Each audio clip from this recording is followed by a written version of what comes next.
BJP प्रवक्ता प्रतुल शाहदेव ने झारखंड मुक्ति मोर्चा के केंद्रीय नेताओं पर फिजूल खर्च करने का आरोप लगाया है। शाहदेव ने कहा कि केंद्र द्वारा चलाई जा रही मोबाइल वेटरनरी योजना को 1 साल से झारखंड में लागू नहीं किया गया है। उन्होंने कहा कि केंद्र सरकार की कोई भी योजना को सोरेन सरकार लागू नहीं करना चाहती है। शाहदेव ने कहा कि 70 वैन के साथ इस योजना को लागू किया गया था, लेकिन अब ये वैन सड़क पर खड़ी हैं। उन्होंने कहा कि राज्य सरकार केंद्र सरकार की योजनाओं को झारखंड में खत्म करना चाहती है। हेमंत सोरेन पर चेहरा चमकाने के लिए इस योजना को लागू नहीं किया गया है। शाहदेव ने कहा कि 66 लाख बैग पर तत्कालीन सीएम चंपई सोरेन की तस्वीर लगी हुई थी, लेकिन केवल 22 लाख बैग ही बांटे गए। उन्होंने कोने में छोटे में रखा और मुख्यमंत्री जो तत्कालीन थे और कृषि मंत्री उनकी तस्वीर बड़ी थी। चलिए, हमें उस पर भी आपत्ति नहीं है, लेकिन आप कम से कम फील्ड में तो भेज देते। 1 अगस्त 2023 के जब वैनें कमीशन हो गई और जो तस्वीरों के साथ ये वैनें खड़ी थी, फिर इनको आपने क्यों नहीं भेजा? तो जाहिर तौर पर कहीं ना कहीं इनको सिर्फ और सिर्फ हेमंत सोरेन का चेहरा चमकाने की जिद थी, इसलिए इसको रोककर इन्होंने रखा था। 70 वैन सप्लाई हो गए, 236 वैनों को कुल सप्लाई होना था। सरकार फिजूल खर्ची की बात करती है। सरकार ने गरीबों को राशन कार्ड देने के लिए 66 लाख जो है वो थैले छपवाए थे, जिसमें माननीय तत्कालीन मुख्यमंत्री चंपई सोरेन जी की तस्वीर थी। पर वो क्या कारण था कि सिर्फ 22 लाख ये बैग बंटने के बाद इस योजना को रोक दिया गया?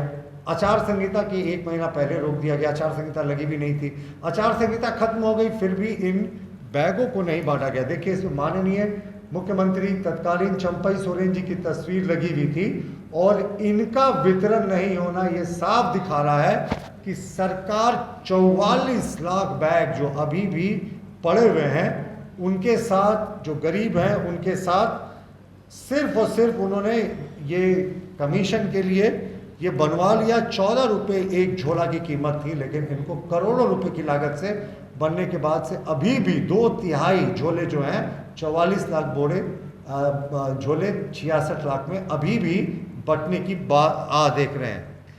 और देखिए, ये सरकार जो है, हम लोग इस सरकार की फिजूल खर्ची की बात करते हैं। वहीं शाहदेव ने बताया कि असम के डीजीपी ने झारखंड के डीजीपी को मुख्यमंत्री हेमंत बिश्व शर्मा की सुरक्षा को लेकर चिट्ठी लिखी है, लेकिन इस पर कोई ध्यान नहीं दिया गया है, जबकि बांग्लादेशी घुसपैठियों को सरकार द्वारा पनाह दिया जा रहा है। शाहदेव ने कहा कि इस बार बीजेपी की सरकार बनने वाली है।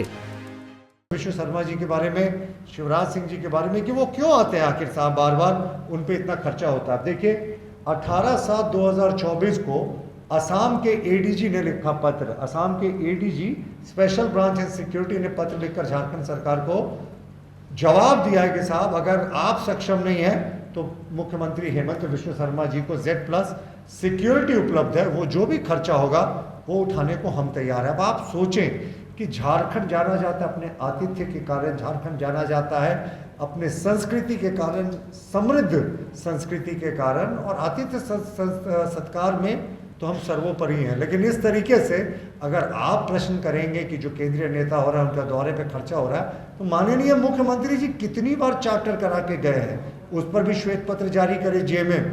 जब सुनिए वो मुंबई, जब सुनिए वो दिल्ली, वो चार्टर बनारस, जहां मुख्यमंत्री जी की जो चार्टर यात्राएं हैं, हेमंत 1 और हेमंत 3 में जो चार्टर यात्राएं हैं वो भी सार्वजनिक कर दे। और उसी हिसाब से अगर देखें तो वो दूसरे प्रदेशों में जाते हैं या दिल्ली जाते हैं तो वहाँ तो सुरक्षा का जो आउटर रिंग है वो केंद्र सरकार वहन करती है। पर केंद्र सरकार ने तो कभी नहीं कहा मुख्यमंत्री जी आप इतना क्यों आते हैं। तो ये मिर्ची क्यों लग रही है? मिर्ची क्यों लग रही है ना, कि इनको पता है कि भारतीय जनता पार्टी 52 विधानसभा सीटों में पिछले लोकसभा चुनावों में आगे थी और ये 27 सीटों पर सिमट गए थे साहब सत्ता में रहने के बाद। तो पिछली बार ये हाफ हो गए थे, इस बार ये साफ हो जाएंगे। और तुष्टिकरण की बात देखें तो देखिए, हाईकोर्ट को ये मिसलीड कर रहे हैं। आम नागरिकों को तो इन्होंने ठगाई, आदिवासी मूलवासियों को ठगने के लिए ये सरकार हमेशा जानी जाएगी, पर इन्होंने जो हाईकोर्ट है उसको भी गुमराह करने में कोई कसर नहीं छोड़ी। केंद्र राज्य को आपसी मतभेद भुलाकर झारखंड के लोगों की भलाई के लिए काम करना चाहिए, तभी राज्य का चहुमुखी विकास हो पाएगा। पंजाब केसरी टीवी के लिए रांची से आशुतोष सिन्हा की रिपोर्ट।